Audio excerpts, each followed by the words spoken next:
අයිබෝන් කියලා පිළිගන්නවා ඔයාලා හැමදෙනාම. මම අද කතා කරන්න ආවේ ඩුබායි රයිප් මාකට් එක ගැන. ඩුබායි රයිප් මාකට් එක කියන්නේ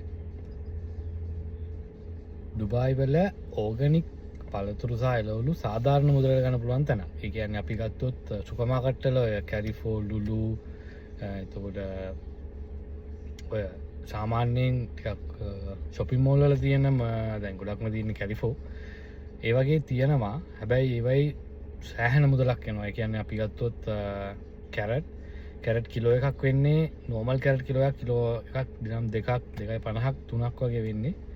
සමහරවිට 1.50ක් තියෙනවා. ඒ වුණාට කැරට් ගෙඩි 5ක් විතර ඕගනික් ගත්තොත් ඒක දිනම් 15ක් 20ක් විතර වෙනවා. ඉතින් කොහොමත් වැඩි ඕගනික් පොඩි ළමයින්ට එහෙම දෙන්න හොඳයි. ඕගනික් එළවලු පළතුරු.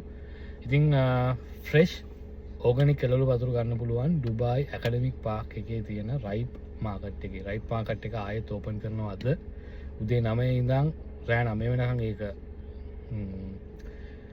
ඕපන්. ඒතකොට හෙට සන්ඩේ උදේ 9 ඉඳන් රෑ 7 වෙනකන් ඕපන්. ඒත් එක්කම එතන එළවලු පළතුරු විතරක් නෙමෙයි හවස් වල යනවා නම් ඔයාලට එන්වයරන්මන්ට් එක එන්ජොයි කරන්නත් පුළුවන්. ග්‍රීනරි ඒරියා එකක් එයාලා බිල්ඩ් කරලා තියෙනවා. try කරලා බලන්න. ඇකඩමි පාක් එක තියෙන්නේ එමිරේට්ස් මෝල් ඔෆ් එමිරේට්ස් එකේ ඉස්සරහා.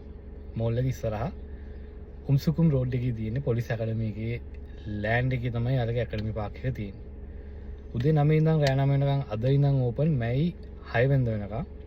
try කරලා බලන්න. ෆ්‍රී වෙලාවක දැන් ඉස්සරහට එන ක්ලයිමේට් එක ඉස්සරහට එන කාලේ හරිම සීතල කාලයක් එන්නේ. ඉතින් මේ කාලේ තමයි ඇවිදිනවා නම් පොඩ්ඩක් ඇවිදලා කරලා බලලා එන්ජොයි කරන්න තියෙන කාලේ. ඉතින් try කරලා බලන්න.